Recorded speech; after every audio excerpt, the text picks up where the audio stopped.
Arratsaldeon. Osasun agintariek emandako jarraibideak kontuan izanik, gogorazten dizuegu liburutegian zaudeten bitartean nahitaezkoa dela maskara erabiltzea. Ekitaldia amaitzen denean, ez altxatu aulkietatik, harik eta gure langileek alan esan arte. Izan ezazue pazientzia mesedez. Halaber, sakelako telefonoak itzaltzeko eskatzen dizuegu. Eskerrik asko.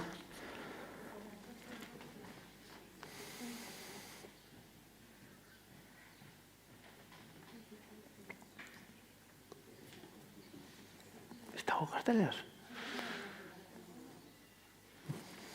Bueno, arratsaldeon, eskerrik asko etortzeagatik.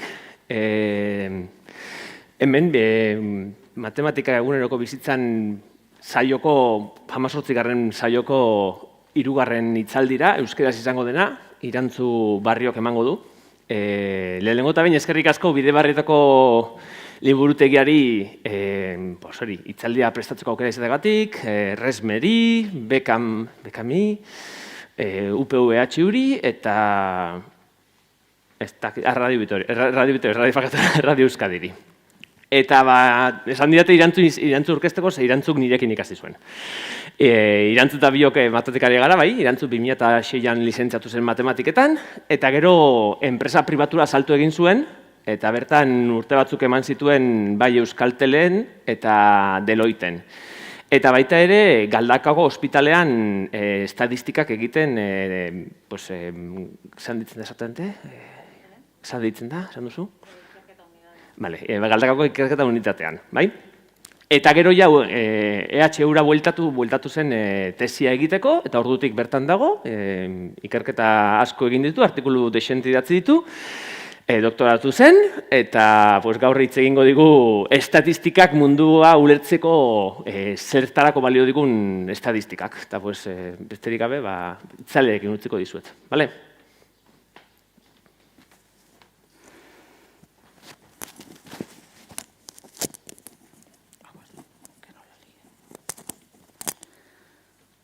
Eskerrik asko Alex aurkezpenagatik, kriston sorpresa izan da zu hemen gaur ikustea eta zuk aurkezpena egitea. Gracias a Raúl y a Pedro por la invitación y a la Biblioteca de Bidebarrieta por esta oportunidad. Eskerrik asko zue guztioi, hemen egoteagatik, bai bertaratu zareten hoi eta baita ere, etxetik ikusten zaudeten hoi ere. Espero dut hitzaldia behintzat interesgarria izatea eta, hitzaldi hau eta gero, estadistikari buruz daukagun ikuspegi hori apur bat zabalagoa izatea behintzat. Hori lortzen baldin badugu, ni pozik joango naiz etzera. Alesek esan duen bezala, hitzaldi honen izenburua estadistika mundua ulertzeko bide lagun da, eta 4 gai jorratuko ditut. Hasteko, gaurko hitzaldian derrigorrezkoa den galdera bat egingo dizuet, eta hori da, zer da estadistika? Badakigu estadistika zer den. Bigarrenik, hitzaldi honi izena ematen dion atalarekin edo atala landuko dut, eta atal hori da hain zuzen estadistika mundua ulertzeko bide lagun. Eta atal horretan azalduko dizuet, zergaitik iruditzen zaidan niri estadistika dela hain zuzen mundua ulertzeko bide lagun, eta zergaitik hainbat gure mundua eta gure bizitza eta gure giroa inguratzen dituen hainbat egoratan estadistika aurkitu dezakegun. Hirugarrenik, uste dut aurten derrigorrezkoa dela estadistikari buruz hitz egiten baldin badugu, COVID-ari buruz hitz egitea. Ez daukagu beste aukerarik, derrigorrezkoa da aurten COVID-ari buruz hitz egitea. Eta azkenik eta niretzako oso garrantzitsua den atal bat da, datuek esaten dutenaren interpretazioari buruz hitz egitea, edo estadistikak ikusten ditugunean eta datuak ikusten ditugunean, benetan interpretazio zuzenak eta egokiak egiten jakitea.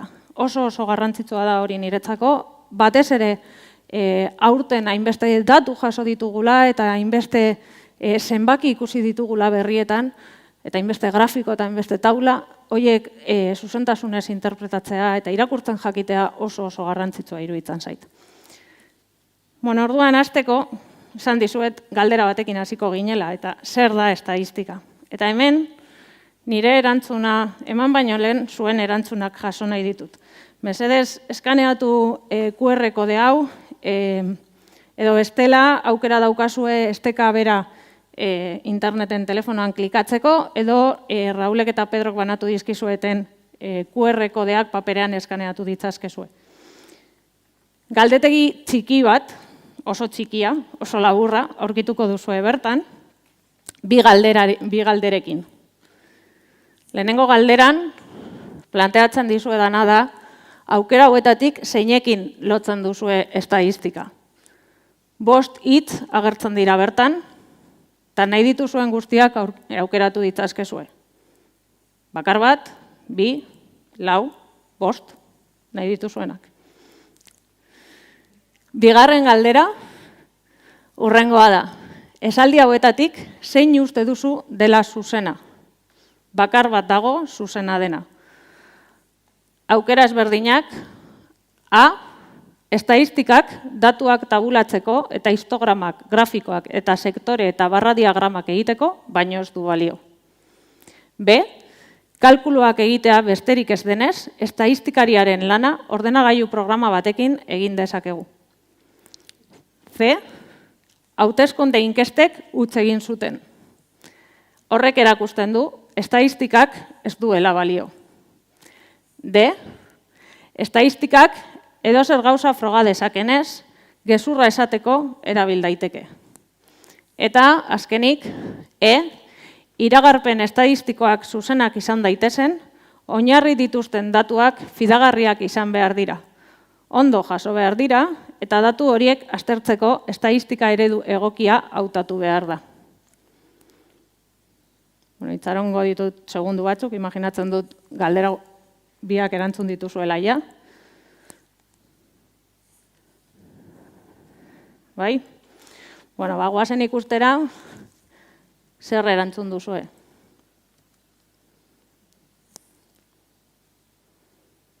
Bueno, eta orain...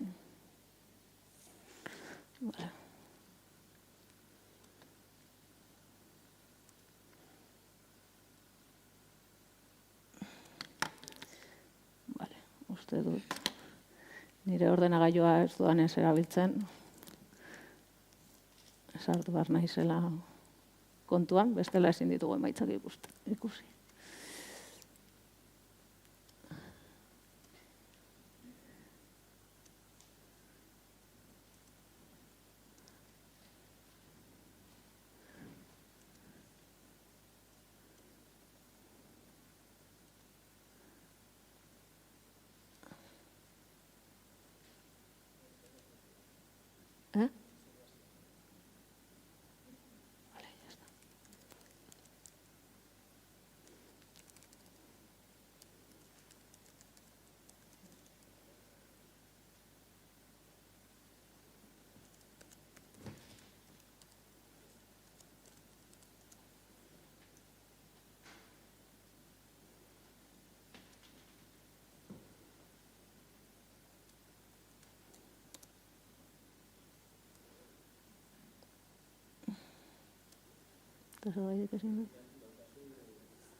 Aioa. Joe, barkatu. Hau ez egoen prestatuta. Errastearren, hemen zegoen ordenagailua erabiltzea erabaki du.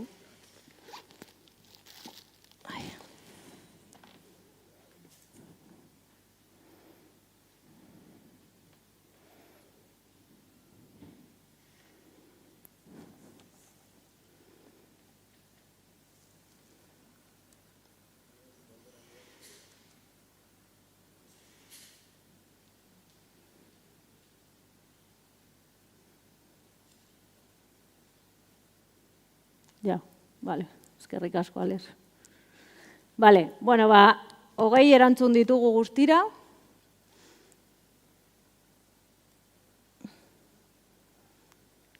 Bueno, oso ondo, bigarren galderan inork ez du zalantzarik izan. Ez da beharrezkoa estatistika orduan galdera honi erantzuteko. Denok jakin duzue zein den erantzun zuzena, ederto. Ez ditut beste erantzun posibleak nik asmatu, artikulu batean aurkitu nituen, hainbat egoeratan jendeak pentsatzen duela hoiek direla, edo hoiek esaten dutela zer den estadistika, edo behintzat esaldi hoiek estadistikarekin erlazionatuta daudela. Ikusten dudanagatik ere, batzuk pentsatzen duzue, gezurrekin ere estadistika erlazionatuta dagoela. Tamalez, badago pentsamendu hori, badago atzetik uste hori, baina hori ez da egia. Estadistika ondo eginda baldin badago, estadistikak ez du gezurrik esaten. Non dago arazoa? Datuak eta emaitzak ondo interpretatzen jakin behar dugula. Eta hori da garrantzitsua dena. Ez da estadistikak gezurrak esango dituenik. Baizik eta datuak, estadistikak ematen dizkigun, datu horiek ondo interpretatu behar ditugula. Zer gehiago? Agertzen ziren beste hitz guztiekin, datuak. Hor ikusi dut 20 pertsonak erantzun duzuela, guztiok aukeratu duzue datuak. Ederto. Orain ikusiko dugunez, estadistika zuzenean datuekin erlazionatuta dago. Baina hor agertzen ziren beste hitzekin, gezurrak aparte, beste hitz guztiekin ere erlazionatuta dago estadistika. Aldakortasuna, ikusiko dugu hitzaldian zehar, aldakortasuna asaltzeko eta datuetan dagoen aldakortasun hori asaltzeko eta modelizatzeko balio duela estadistikak. Laginketa, inkesta guztien atzetik laginketa bat dago. Beraz, laginketa hori bai egiteko eta bai inkestetako emaitzak interpretatzeko estadistika behar dugu. Eta eredu aurrezaleak. Gaur egun, hainbat eta hainbat arlo ezberdinetan, eta gero ikusiko ditugu adibide batzuk, eredu aurrezaleak erabiltzen dira. Eredu aurrezale horiek estadistikarekin edo estadistikako metodoak erabiliz egiten dira. Beraz, bueltatzen naiz aurkezpenera. Jarrai dezagun orduan, eta ikus dezagun zer dioen Wikipediak estadistikari buruz. Wikipediaren arabera, estatistika matematikaren adar bat da, hori garrantzitsua da, matematikaren barruan dagoen adar bat da estadistika, eta bere ardura da datuak biltzea, sailkatzea, aztertzea, interpretatzea, eta aurkeztea. Eta prozesu guzti horretan parte hartzen du estadistikak. Ezin dugu bukatu eredu aurrezale bat egiten, datuak ondo jaso ez baldin baditugu, datuak ondo garbitu ez baldin baditugu, eta ez du ezertarako balio eredu konplexu eta estadistikako eredu konplexu bat egitea, gero hori interpretatzen ez baldin badakigu. Zein da estadistikaren helburua orduan? Helburutzat du datu horien baitan dauden erregulartasunak eta erlazioak hautematea. Eta lehen esaten nizuen aldakortasuna, datuetan dagoen aldakortasuna azaltzen saiatuko gara estadistika erabiliz. Horretarako ereduak sortuko ditugu, iragarpenak egingo ditugu eta ondorio zehatzak aterako ditugu. Beraz, labur, estadistikaren helburua da jasotako datuetatik informazio baliagarria eskuratzeko teknikak garatzea eta aplikatzea biak.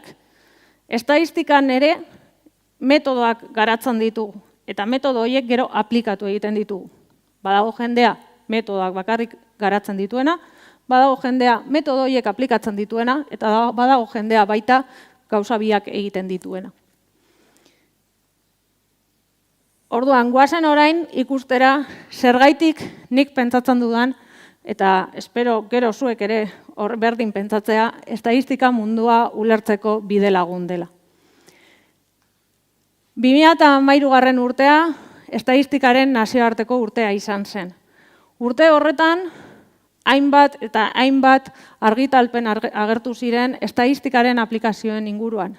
Eta, beraien artean, hemen daukazuen artikulu hau. Urte horretan ja, eta pasatu dira urte batzuk 2013-tik, esaten zen, estadistikariak bilatzen zirela, hain zuzen mundua ulertzeko. Eta mundua ulertzeko esaten dugunean, esaten dugu medikuntza arloan ulertzeko, industria arloan ulertzeko, energia arloan ulertzeko, ekonomia arloan ulertzeko, eta nahi dituzuen arlo guztietan ulertzeko. Orduan, lehen esan dudanarekin jarraituz, estatistikaren helburua datuak ulertzea da. Eta gaur egungo mundua, datu ez egina dago. Gero eta datu gehiago jasotzen ditugu, biltzen ditugu. Bai guk, gure telefonoekin, bai gizarteak, datu ez inguratuta gaude. Eta behin, momentu honetan datu horiek biltzeko gaitasuna daukagula, datu horietan dagoen informazioa aztertu behar dugu. Eta ereduak garatu behar ditugu, hor dagoen informazio guzti hori irabasteko edo behintzat hor dagoen informazioa ulertzeko. Beraz, estatistikaren helburua, azken finean, izango da, datu horiek informazioan bihurtu. 1951 urtean, Samuel Wilkesek The Time Machine liburua idatzi zuen, eta liburu horretan ondokoa esan zuen, edo idatzi zuen. Egunen batean, gizakiontzat, pentsamendu estatistikoa irakurtzeko eta idazteko gaitasuna bezain garrantzitsua izango da. Eta, orain dela urte gutxi, David Cox eta Bradley Efron estatistikariek esan zuten, estatistika garrantzitsua izango da datozen urteetan zientziaren garapenean, batez ere big dataren arloan. Eta lehen esaten nizuenaren arabera, gero eta datu gehiago ditugu, datu horiek interpretatzen jakin behar dugu. Eta datu horiek jasotzen ditugunean, eta telebistan datu horiek jasotzen ditugunean, oso garrantzitsua da, estatistika horrek ematen dizkigun emaitzak interpretatzen jakitea. Beraz, guzti horretaz hitz egingo dugu. Non daude datuak beraz? Hemen adibide batzuk jarri dizkizuet, baina datuak edonon daude, eta gero eta gehiago gainera. Adibide batzuk jartzearren, entzegu klinikoetan, gero hitz egingo dut horretaz, baina txertoak direla eta entzegu kliniko asko eta asko egin dira azken hilabeteetan. Estatistikaren garrantzia itzela da.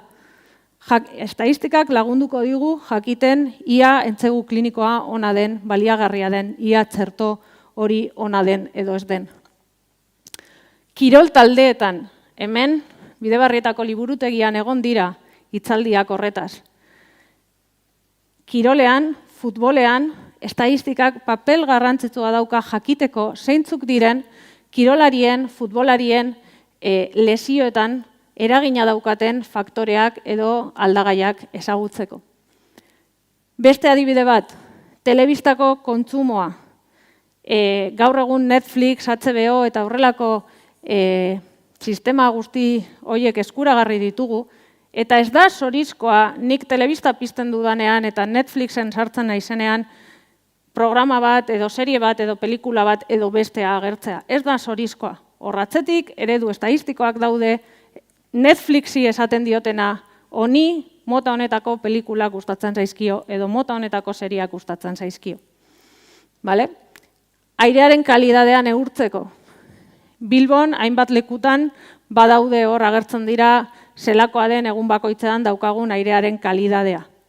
Atzetik, berriro, eredu estatistikoak ditugu. Beste adibide batzuk jartzearren, gure aseguru mota guztietan, bai kotxearena, eta hau da kotxearen adibide bat, baina beste edozein aseguru motan gertatzen da ere, zenbat ordaintzen dugun asegururako, guk istripua izateko daukagun probabilidadean oinarrituta dago. Zenbat eta probabilidade handiagoa izan istripua izateko, ziur egon gero eta gehiago ordainduko dugula. Orain dela urte batzuk, badira ja urte batzuk, Estatu Batuetan Nate Silverrek hauteskundetako Obamaren garaipena aurreikusi zuen. Baina ez inkestetatik, soilik ateratako ondorioetatik, baizik eta eredu estatistikoak eginda, berak aurresan zuen Obamak irabaziko zuela. Zer gehiago? Lehen esaten izuen HBO, Netflix eta horrelako kateekin daukagun kontsumoa modelizatu dezakegula edo bezeroen preferentziak jakin ditzazkegula.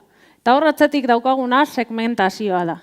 Segmentazio horrek merkatu bat antzeko ezaugarriak dituzten talde kopuruetan banatzean datza. Eta zer egiten du estatistikak? Bueno, estatistikak egiten duena da, bezero hoien informazioarekin, bezeroak taldetan sailkatuko ditugu. Zein helbururekin? Talde bakoitzaren barruan, bezeroak beraien artean oso antzekoak izango dira. Baina talde ezberdinen artean, bezeroak oso ezberdinak izango dira. Beraz horrela, bezeroak sailkatu ditzazkegu. Eta talde bakoitzari, berari edo talde horrentzako interesgarriak diren produktuak eskaini. Nola lortzen dugu segmentazio hori? Berriro, estatistika erabiliz. Beste arlo bat, non estatistika asko erabiltzen den eta niretzako nolabait ezagunena dena, gehien bat nik medikuntzan lan egin dudalako, estatistikaren aplikazioa medikuntzan da. Eta hain zuzen, esango nuke gainera, estatistikak berak aurrera egin duela eta estatistikan metodoak garatu direla medikuntzari esker. Eta aldi berean, medikuntzan egin den ikerketa aurrera egin du estatistikaren aplikazioari esker. Eta zergaitik esaten dut, estatistikak berak aurrera egin duela medikuntzari esker. Garatu diren metodo estatistiko asko, garatu dira hain zuzen medikuntzan edo ikerketa medikuetan planteatu diren beharrengatik. Eta behar horiei erantzuteko ez egoen metodologia bat. Edo esen existitzen, edo esen egokia. Eta hori birplanteatu behar zen, garapen berriak egin behar ziren. Eta horrik bermatu du estatistikak asko garatzea medikuntza arloaren barruan. Hemen jarri dizuet artikulu bat, kasu honetan Terry Speed daukagu, bera estatistikaria da, eta Australian sari bat jaso zuen estatistikaria izan da minbiziari aurre egiteagatik. Eta zer da berak artikulu honetan esaten duena? Berak esaten duena da, teknologia berriek normaltasunez jokatzen ez duten zeluletatik, informazio asko ateratzea ahalbidetzen dutela. Hau da, estatistikari esker guk jakin dezakegu, ze informazio, ze ezaugarri ezberdin daukaten hain zuzen kaltetuta dauden zelula horiek. Eta gai baldin bagara ezberdintzeko ze ezaugarri daukaten ondo dauden zelulak, txarto dauden zelula horietatik, gai izango gara identifikatzeko eta paziente bakoitzaren ezaugarriak identifikatzeko. Eta hortik abiatuta lor dezakegu orain hain ezaguna den medikuntza pertsonalizatua. Zer suposatzen du horrek? Gu guztiok ezberdina garenez, guztiontzako botika berdina ez egotea. Nire ezaugarrien arabera, nire genetikaren arabera, nire aldagaien arabera, niretzako tratamendu bat egon beharko litzateke. Alesentzako beste bat, Raulentzako beste bat. Zergaitik, gu bakoitzak ezaugarri ezberdin batzuk ditugulako.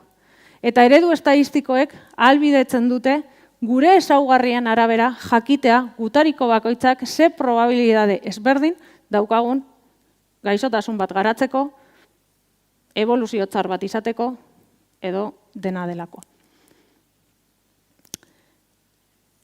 Badirudi beti, horrelako ikerketetaz hitz egiten dugunean dena urruti egiten dela. Estatu Batuei buruz hitz egin dut lehen, Australiari buruz orain, baina ikerketa ere hemen egiten dugu. Alesek esan du, nik Galdakoko ospitalarekin egin nuela lan eta egiten dut lan. EHUko matematika sailak badauka hitzarmena orain dela urte asko Galdakoko ospitalarekin eta jarraitzen dugu beraiekin elkarlanean. Eta guk, estatistikari bezala, laguntzen diegu medikuei eta medikuekin batera ikerketa hori egiten dugu. Eta hemen ekarri dizuet pare bat adibide. Adibide artikulu horretan, ez da ikusten, baina hemen egiten dugun lana, bihotz gutxiegitasuna aurrezaten zuten faktoreak identifikatu genituen, eredu aurrezaleak garatu genituen, eta eredu horiek balioztatu genituen. Beste lan bat, Galdakoko ospitalarekin batera egin duguna, biriketako gutxadura kronikoa duten gaixoen eboluzioa aurrezateko eredu aurrezaleak izan ziren. Eredu hauek garatu genituen, balioztatu genituen, eta gero aplikazio batean sartu genituen. Aplikazio hau gaur egun Android telefonoetan eskuragarri dago. Ze aukera ematen digu? Bueno, hor ikusten dituzuen aldagai horiek dira guk ereduetan lortu genituen aldagaiak. Eta edonork sartu ditzazke balioak. Eta balio horiekin, bere balio horiekin ikus dezake, zein den eboluzio txar bat izateko epe laburrean edo epe luzean. Orduan orain arte hainbat adibide jarri dizkizuet, baina matematika edo estadistika hemen atzean non dagoen horretaz ere apur bat hitz egin behar nuen. Orduan, azken adibide honetan, aipatu dizuedan epok gaizoen eredu aurrezaleetan, horiek egiten ditugunean, zein da atzetik dagoen metodologia estadistikoa. Zer da guk egiten duguna hor? Bueno, hemen 3 atal daude, 3 oso garrantzitsuak. Lehenengo atala, jasotako informazioa kudeatzea. Eta agian, lelokeri bat dirudi, baina ez da. Oso garrantzitsua da, datuen bilketa zuzena izatea, aldagaiak ondo identifikatzea, datuak ondo daudela ziurtatzea. Eta hori ez da, ez egun baten, ez 2 egunetan, ez 3 egunetan egiten den lan bat. Beraz, zati hori oso garrantzitsua da. Eta nik ikaslei esaten diet, zati hori oso garrantzitsua da. Eta hasieran nik ustez diatela kasu askorik egiten. Konturatzen direnean hilabeteak pasa ala, benetan garrantzitsua zela, eta egindako guztiak ez duela balio, hasieran datuei garrantzirik emanezietelako, orduan konturatzen dira, bai, egia da, lehenengo pausu hori garrantzitsua da. Beraz, beti errepikatzen duan zerbait da, oso garrantzitsua da. Eta oso garrantzitsua da, datuak jasotzen ditugunean, atzetik dagoen datuen bilketa. Eta hori, edozein gertatu da orain COVID-arekin, eta edozein arlotan gertatzen da. Datuak ondo jasota izatea oso garrantzitsua da. Behin datuak jasota ditugunean, ereduak garatzen ditugu. Eta azkenik, lortutako eredu horiek balioztatu behar ditugu. Guk lagin bat izan dezakegu, lagin horretan ereduak garatu ditzazkegu, baina ziurtatu behar dugu eredu horiek onak direla, ez bakarrik egokiak, onak direla, beste individu batzuetan, beste datu base batean aplikatzen ditugunean. Bueno, eta zelan egiten dugu hori? Bueno, lehenengo eta behin esaten nizuenez, datu base batetik hasten gara, datuak. Eta hemen, adibide bat jartzearren, hau oso simplifikatuta dago hemen, epokaren datu base hori, gutxi gora bera 2000 paziente inguru genituen, estatu mailako 16 ospitaletan jasotako datuak ziren, eta ideia bat egiteko 600 inguru aldagai genituen. Aldagaiak izango dira, zutabetan agertzen direnak, hemen batzuk jarri ditut, adina, PCO2, aurretik oxigenoterapia izan duten edo ez, eta aireztapen mekanikoa izan duten edo ez. Guk normalean datuetan pentsatzen baldin badugu, pentsa dezakegu, nik planteatu dezakedala oxigenoterapia izan dute eta datuak jasotzerakoan idatziko dudala, bai, ez, batzutan maiuskulas, beste batzutan minuskulas, handia, txikia. Hori ekidin behar dugu. Gero hori lantzerakoan, bai, maiuskulas, bai, minuskulas ez da gauza bera. Beraz, normalean, estadistikariok zer egiten dugu. Bai denean, bat jarri. Ez denean, 0 bat jarri. Eta horrela, beti hizkuntza berdina erabiltzen baldin badugu, beti ulertuko dugu. Eta oso erreza da, jakitea bat dela bai eta 0 dela ez. Eta orain zer egiten dugu? Bueno, nire helburua, kasu honetan, demagun helburua dela aurrezatea, ia ospitalera heldu den gaixo hori epe laburrean hilko den edo ez. Eta guk hemen daukagun nik behatu dudana, nik ikusi dudana, nik datuetan jaso dudana da paziente hori ez da hil, esan dugu 0ak direla ez, eta bat da paziente hori hil da. Baina nire ereduak ez dit esango bai edo ez. Nire ereduak probabilidade bat emango dit. Zuek pentsatu, txanpona botatzen dugunean, zuek aldez aurretik ez dakizue, aurpegia edo gurutzea lortuko duzuen. Dakizuena da, aurpegia lortzeko probabilidadea erdia dela, eta gurutzea lortzeko probabilidadea beste erdia. Ez baldin bada, txanpona trukatuta dagoela. Ba hemen gauza bera gertatzen da. Nik jakin nahi dudana da, hemengo gaixo bakoitzak ze probabilidade daukan, ba epe laburrean, edo guri interesatzen zaigun, definitu dugun aldagai hori, gertatzeko. Eta horretarako probabilidade bat kalkulatu behar du. Zein da atzetik dagoen eredu estadistikoa? Bueno, eredu estadistikoak itxura hau dauka.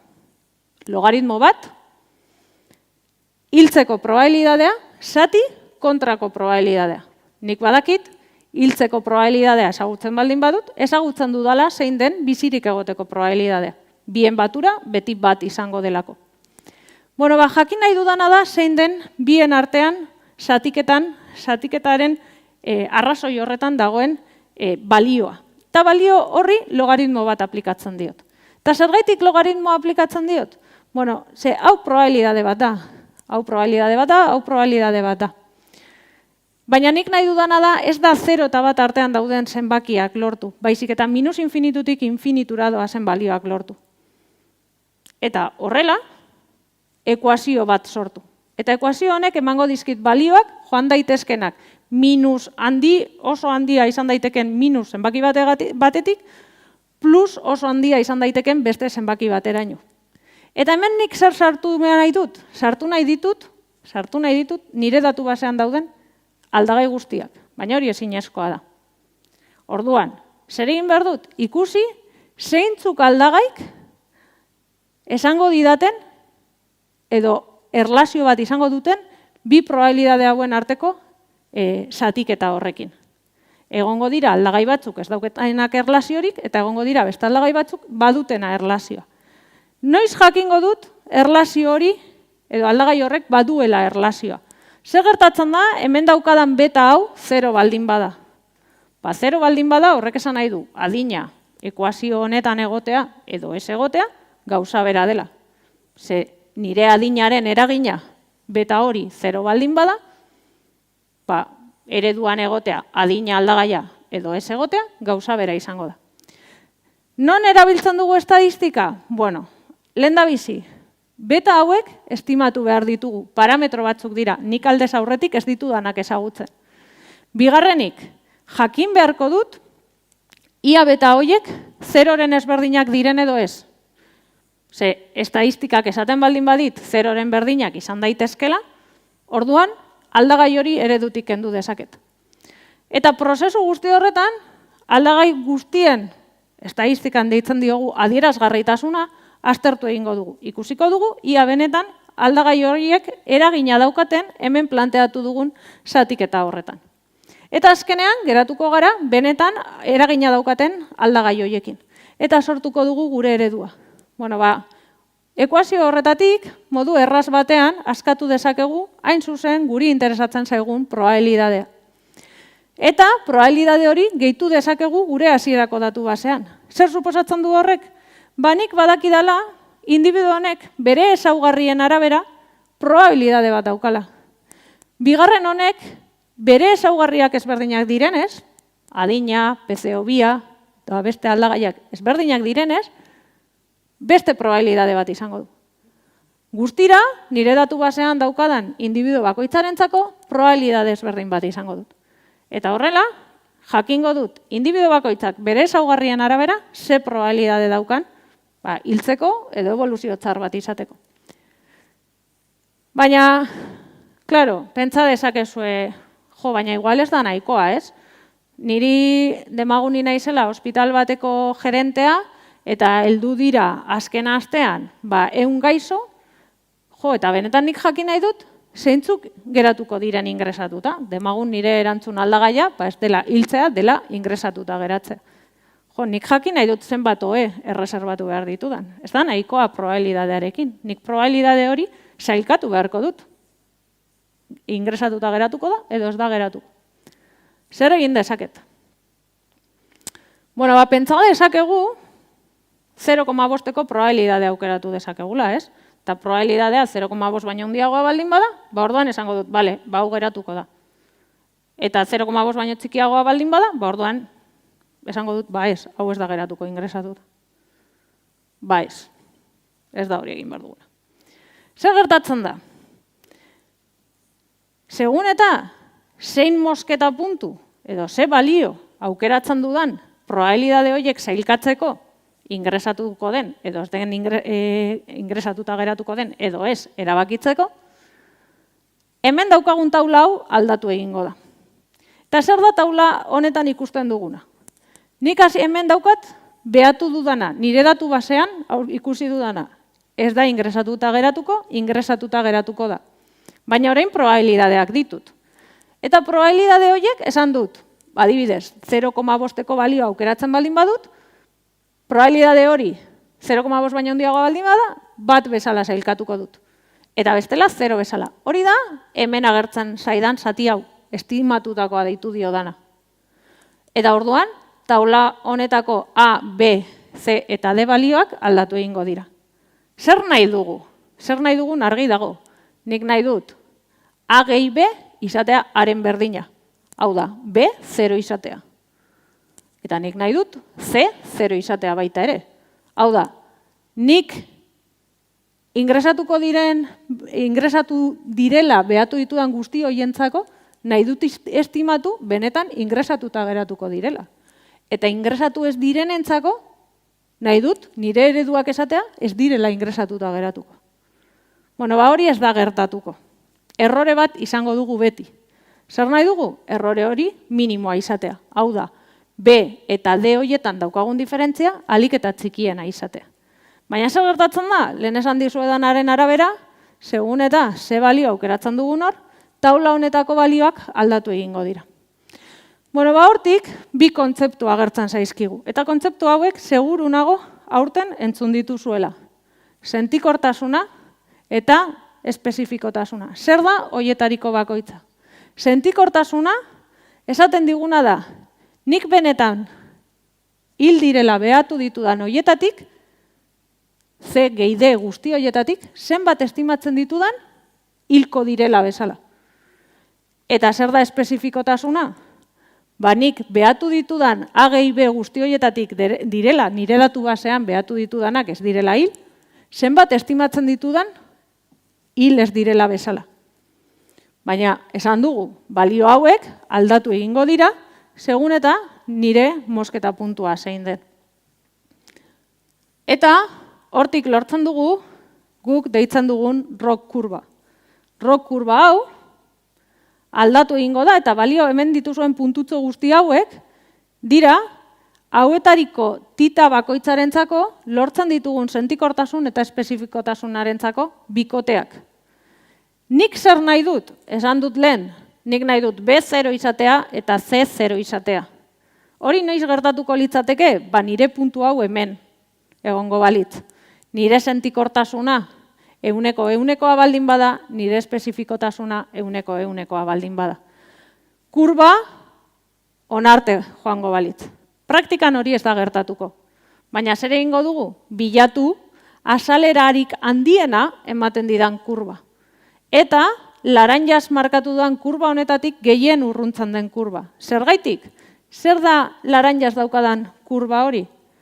Hori izango litzateke, ni bueltatzen baldin bana izatzera daukadan datu base honetara, txanpon bat jaurtita, erabakitzen baldin badut, ia honentzako estimatzen dudan hilko dela edo ez dela hilko.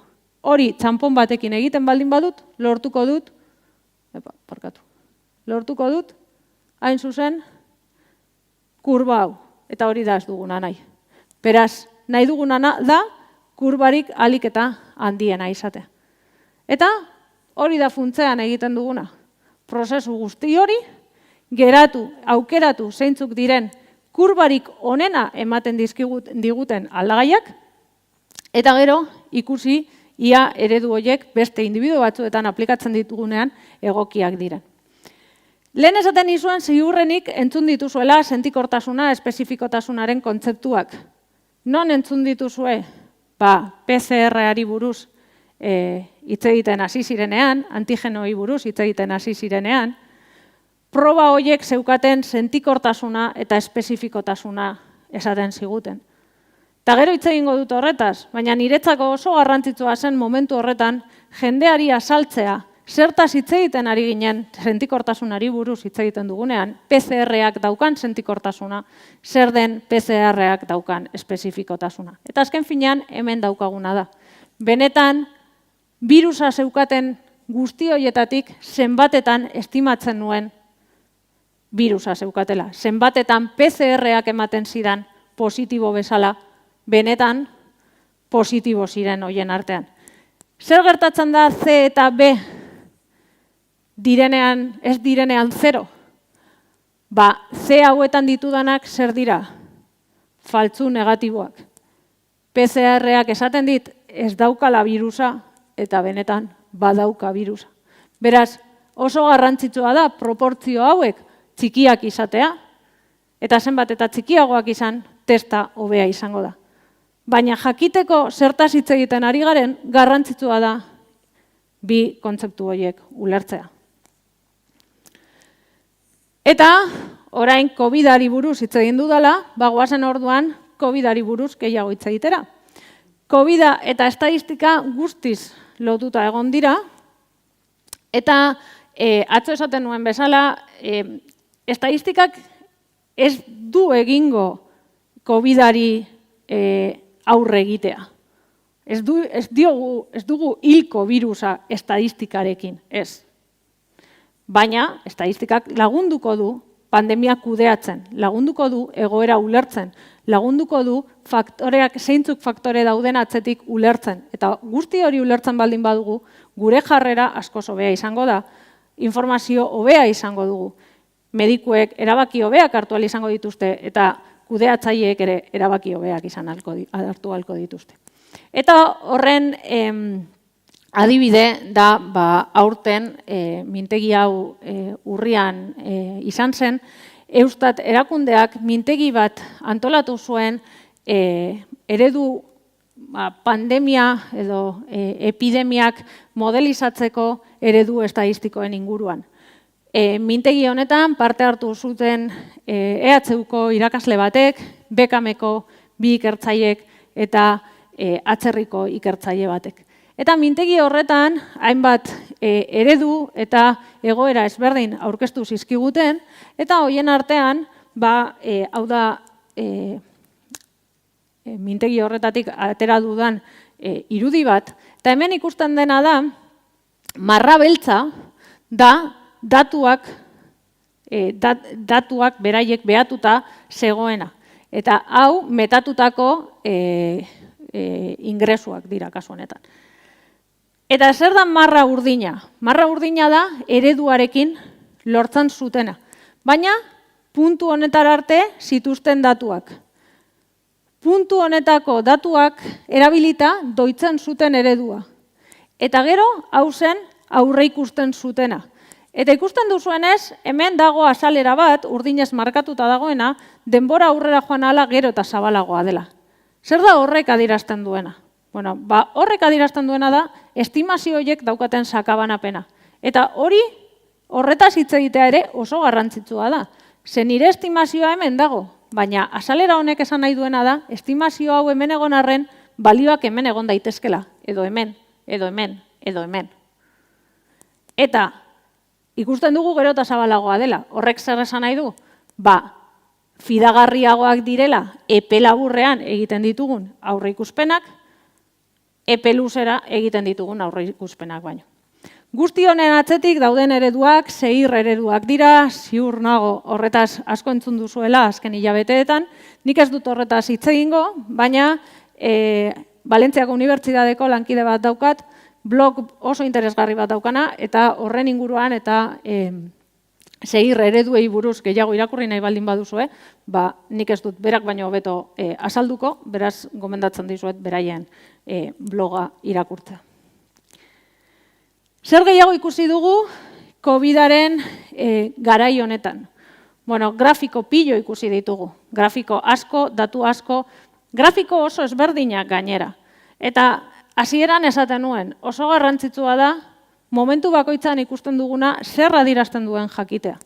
Eta hemen daukaguna da, badaude puntutxo batzuk, ez dakit hortik atzetik ikusiko diren, puntu horiek dira, egunean, egun bakoitzean, eta hau aurreko astean jasotako datuak dira, egun bakoitzan egon diren kasuak. Baina gero, zelan lortzen dugu kurba leun hori? Bueno, kurba leun hori egiten da, azken 7 egunetako bataz besteko kasu kopurua kalkulatuta.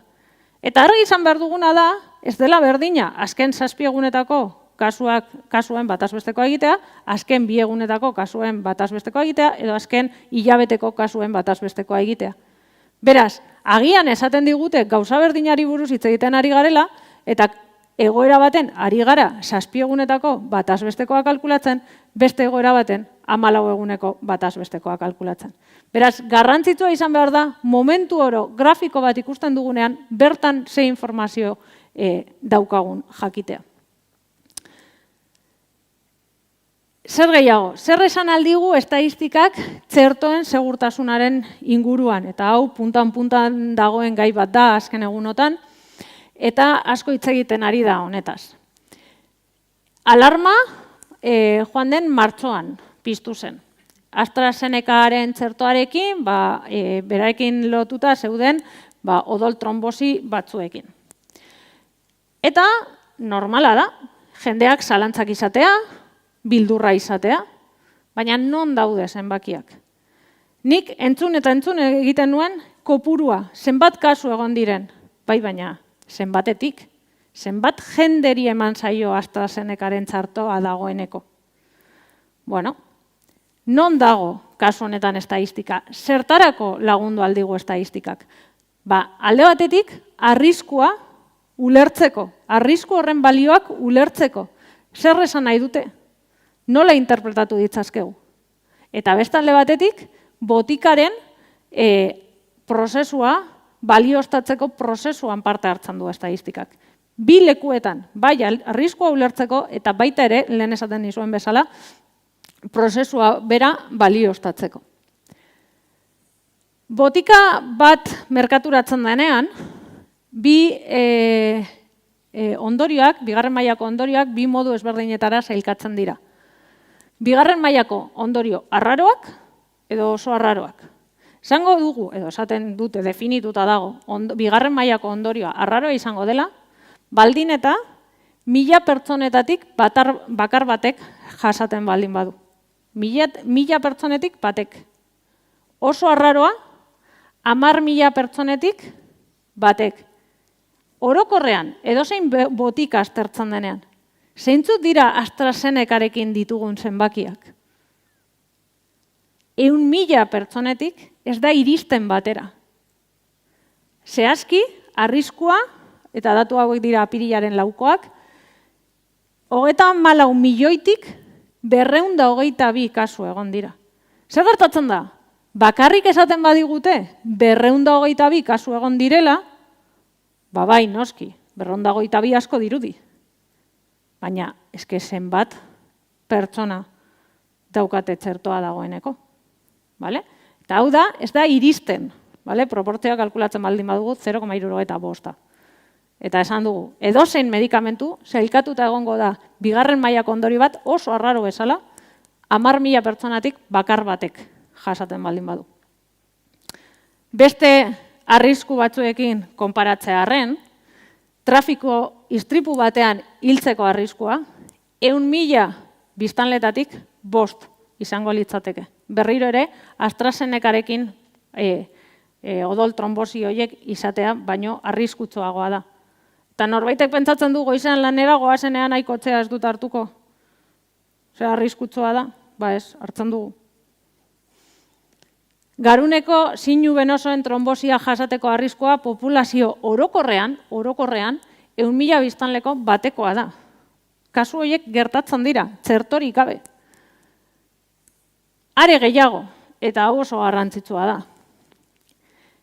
COVID gaixotasuna modu arinean izan duten gaixoen artean, trombosia izateko arriskua 100.000 pertsonako 1000 kasukoa izan da. COVID arina. COVID larria dutenen artean, trombosia izateko arriskua 100.000 pertsonatik 25.000 kasukoa izan da. Orduan, nik uste dut argi dagoela. Ez dago arrazoirik Ez dago arrazoirik. Zein da arazoa? 222 hoietaz bakarrik hitz egiten baldin badugu, eta ez badugu benetan hitz egiten 222 hoiek zenbat kasutatik diren, ez gaude informazioa ondo helarazten. Eta estatistika horretarako dago, informazioa hain zuzen ondo helarazteko, eta konbaragarriak izateko. Bueno, Winton zentroaren arabera, eta hau da Cambridge Unibertsitatearen barne dagoen zentro bat, beraiek egin dute konparatzeko zeintzuk diren txertoak dituen abantaiak eta kontrako arriskuak. Eta egin dute arrisku txikia dutenen artean, eta bestalde batetik arrisku handia dutenen artean, edo esposaketa handia dutenen artean. Kalteak, adintarteka, gero eta txikiago, baina ikusten duzue. Alde honak, abantaiak, eta hau, esposaketa txikia dutenen artean. Esposaketa handia dutenen artean. Arriskua, abantaiak. Kalkulu hauak ataratzeko, zenbaki hauek lortzeko, eredu estadistikoak erabili dituzte. Ordura arte, momentu horretara arte, uste dut datuak apirilaren erdikoak direla, ordura arte zeuden datu guztiak, Britania handiko datuak kontutan hartuta. Eta gaur goizean berrian irakurri dudan albiste bat, Gorka Oribek HUko farmaziako irakasleak idatzitakoa, eta esaten zuen orain arte zer dakigu txertoei buruz, ez? Eta artikulu horretan berak esaten zuen, eta irakurtzen dut artikulan agertzen zen moduan, beste alderdi garrantzitsu bat da, txertoek sintomarik gabeko transmisioaren aurrean duten eragina. Hau da, txertoek infekzioa eteten dute, eta beraz, birusarentzat bide hil bat sortzen dute, pertsona gehiago infektatu nahi horretan. Hain zuzen, ikerketa berri baten arabera, Pfizer edo AstraZeneca dosiek 150% murrizten dute birusa kontaktu hurbilenetara transmititzeko probabilitatea. Eta hemen ere, horren atzetik estadistika dago. Vale? Eta mezu hau, edo berria hori oso garrantzitsua iruditu zait. Vale? Esperantza izan dezakegu, eta espero dezagun, egunen baten egoera hau bukatuko dela, alba da, goizago beranduago baino. Zer gehiago, esan dizuet estadistikak ere botika baten segurtasunaren ebaluazioan parte hartzen duela. Txerto baten erabilera onartzeko prozesuak saiakuntza kliniko gisa ezagutzen dena, hainbat fase ditu. Lehenengo fasean, botikaren segurtasunari buruz ikerketa txiki bat egiten da, eta horretarako lagin txiki bat aukeratzen da. Beraz, ikusten da, ia lagin horretan, zenbat pertsonek daukaten bigarren mailako kalteak, lehen aipatu ditudan arraro horiek. Hirugarren fase batean, botikaren segurtasuna berriz aztertzen da. Eta berriro ikusten da, ze proportziotan individuek dituzten bigarren mailako ondorioak. Eta laugarren fasean, eta egoera horretan gaude momentu honetan, behin botika merkaturatzen denean, hau da, behin txertoa merkaturatu denean, etengabeko jarraipen bat egiten zaio. Eta bukatzeko, datuek esaten dutenaren interpretazioa. Esaldi hau ekarri dut, alfabetatze estadistikoa funtsezkoa da gaurko munduan herritar trebeak izateko. Zergaitik, grafikoak, taulak, datuak egunero jasotzen ditugu. Baina ez da nahikoa datuak jasotzearekin, datu horiek interpretatzen jakin behar dugu. Eta horretarako, datu horien atzetik dagoen informazioa behar dugu. Artikulu hau ekarri dut, COVID-aren egoera honekin hainbat eta hainbat datu jaso ditugu eta horien interpretazio txarrak zer suposatu du? Jendeak estadistikarekiko edo orokorrean zientziarekiko daukan desfidantza. Zergaitik? Kasu batzuetan gauzak ez direlako, ez dut esango ez direla ondo azaldu, baina ez behar besteko ardurarekin. Korrikagoaz denok, zenbakiak bakarrik azaltzen ditugu, ematen ditugu, baina ez dugu azaltzen atzetik dagoen zenbaki horrek zer adierazten duen. Eta ikusiko ditugu adibide batzuk. Irailean, hainbat aldizkaritan agertzen zen, bigarren olatua dagoeneko lehenengo olatua baino handiagoa zela. Zer gertatzen zen? Genituen positiboen kasua, marra kurba gorria izango litzatekena, agian bazen handiagoa. Baina benetan lehenengo olatua eta bigarren olatua konparagarriak ziren momentu horretan? Ez ziren. Ez ziren, zergaitik. Lehenengo olatuan, ezagutzen dugu jende pilo, tamalez, COVID-az diagnostikatua izan zena, baina PCR-erik, ez antigenorik, ez ezer ez ziotena egin. Beraz, benetan, birusa izan zuten pertsona kopurua, izan genituen positibo kopurua, baina asko handiagoa izan zen. Ordea, bigarren olatuan, egin ziren proba kopurua asko handiagoa zen. Eta ia mundu guztiari proba bat egiten zitzaion. Beraz, benetan positibo zirenak eta benetan positibo bezala agertzen zirenak, ia antzekoak ziren. Eta ez ordea lehenengo olatuan. Beraz, ez da egia bigarren olatua okerragoa izan zela. Ez da egia. Baina kontutan izan behar dugu, hemen bazegoela informazio bat ez geundena adierazten. Beste adibide batzuk. Ez da berdina datuak eskala linealean edo eskala logaritmikoan ematea. Eskala linealean puntu bakoitza batu egiten dugu. Bat, beste bat, distantzia berdinarekin. Eskala logaritmikoan, marra batetik bestera egiten dugun saltoa biderramar da. Hemendikona dagoen diferentzia 10ekoa baldin bada, hemendikona dagoen diferentzia 100ekoa da. Hemen 10 daukagu, hemen 100 daukagu. Hemen 1000 daukagu. Zer esan nahi du horrek? Ez dela berdina. Grafiko hau ikustea edo grafiko hau ikustea. Beraz, jakin behar dugu, iardatzean daukagun eskala hori zelan neurtuta dagoen. Zer gehiago? Grafikoak interpretatzerako orduan. Maiz ikusi dugu horrelako egoera bat, non gauza ezberdinak, eskala ezberdinekin, batera irudikatzen diren. Hemen eskala doa 0-tik 60.000-ara. Hemen eskala 0-tik 2.500-era. Hemen eskala 0-tik 200-era. 0-tik 500-era. Ziurrenik, handik atzetik ez dira zenbakiak ikusiko. Nik lau grafikoak ematen dizkizuet batera, eta pentsatzen duzue, tendentzia kasuetan, ingresatutakoetan, uzira joan direnetan eta hil direnetan, berdina dela. Ezin dira horrelako lau grafiko batera jarri. Hori ezin dugu egin. Zer gehiago? Lehen esaten izuen kontuz, ardatz vertikalarekin, kontuz, ardatz horizontalarekin.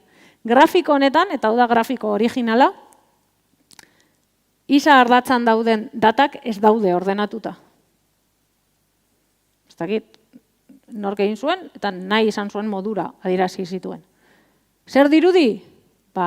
Beti leku guztietan jeitzierako tendentzia bat dagoela. Benetan datu horiek horrela irudikatu beharko genituzke. Herri bakoitzarentzako eta datak ordenatuta. Eta herri guztientzako modu berdinean ordenatuta. Eta horrela bai, begibistaz daukagun sentsazioa ezberdina da. Estatistikak gezurra esaten du? Ez, grafikoak ez daude ondo eginda. Zer gehiago? Hasieran, grafikoak kasuka ikusten genituen, zenbat kasu. Orain, azken aldian, inzidentzia metatuari buruz hitz egiten dugu. Zer da inzidentzia metatu hori? Azken 14 egunetan, batuta kasu kopuru totala. Baina, 100.000 biztanleko. Zertarako? Herri ezberdinen artean, balioak konparagarriak izateko. Beraz, berriro, grafikoak ikusten ditugunean, jakin behar dugu kasu bakoitzean zer den adierazten duguna. Zer gehiago, hazkundea edo hazkuntza abiadura. Ez da berdina, goraka egitea edo zein abiaduratan egiten duen kurbak gora. Hemen, kurbaren igotzeko abiadura jeitzi da, baina jarraitzen dugu goraka. Hori ez da positiboa, jeitzi da igotzeko abiadura, baina goraka goaz. Zer gertatu zen? Esaten zuten, Madrilen esaten zuten Twitter batean, 166an murriztu zela hazkundea.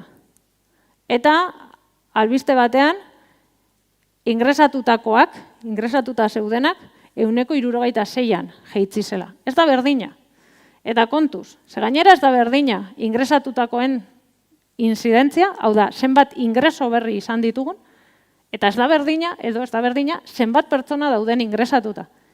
Ingresatuta daudenen kopurua jeistea berez ez da albiste hon bat.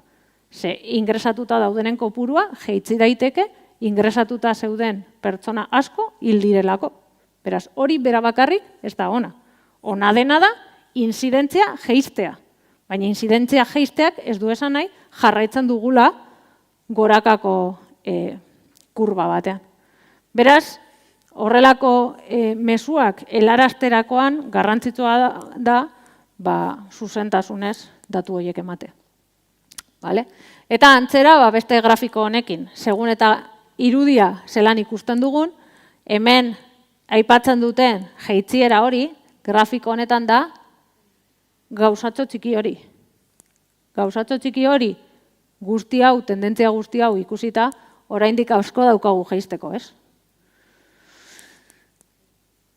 Eta bukatzeko, estatistika eguneroko bizitzan maiz agertzen da, eta espero dut behintzat horretaz, apur bat behintzat konbentzitu zaituzte dela.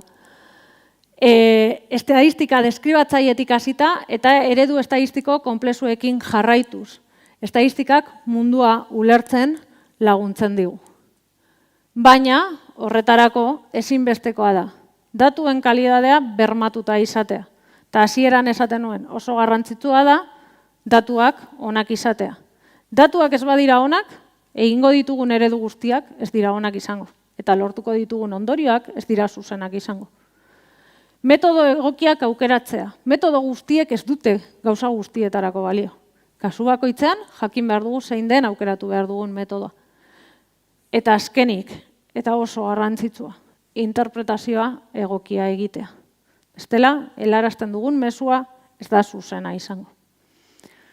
Eta guzti honekin bukatzen dut eskerrik asko.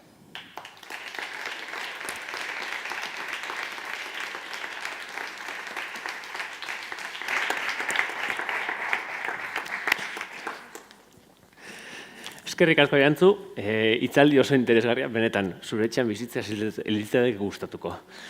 Imaginatzen zaitut berriketan olako gauza bat dagoen bakoitzean, azarretuko zinela. Bai, heldu zen momentu bat, uste dut pandemiaren 3. astean edo, berriak ez nituela ikusten. Suposatzen dut. Galderarik oso baukazue, bi pertsona horiek daukate karpetatxo bat, ezin da galderarik egina oso, orduan apuntatu eta irakurriko dugu galdera eta egingo diogu Irantzuri. Bai, ez dago aukerarik. Ni dauka galderat Irantzu, esan duzu medikuntza pertsonalizatuaren inguruan hitz egin duzu, eta horrek implikatzen du datu asko individu bakoitzeko, da nire inguruko datu asko egon behar direla, hori dana, zelan zailkatu nun gorde gehien bat, porque hori, claro. Bueno, gordetzeko, esango nuke gero eta errezagoa dela gordetzea. Zailtasunak momentu honetan daude konfidentzialtasunean, ez?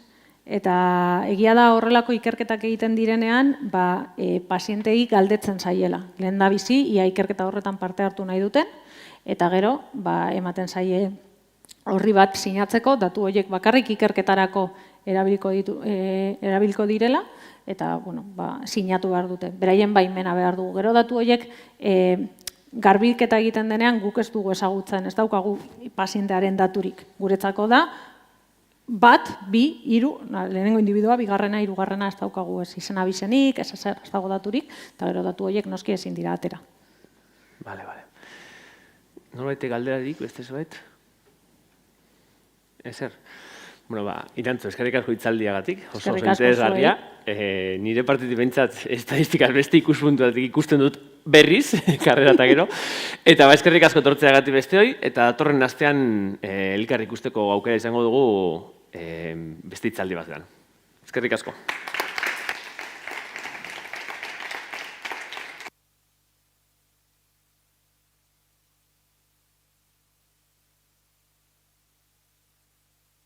gehiago esan. Saiatu irteeran inorekin aurrez aurre topo ez egiten, ez gelditzen.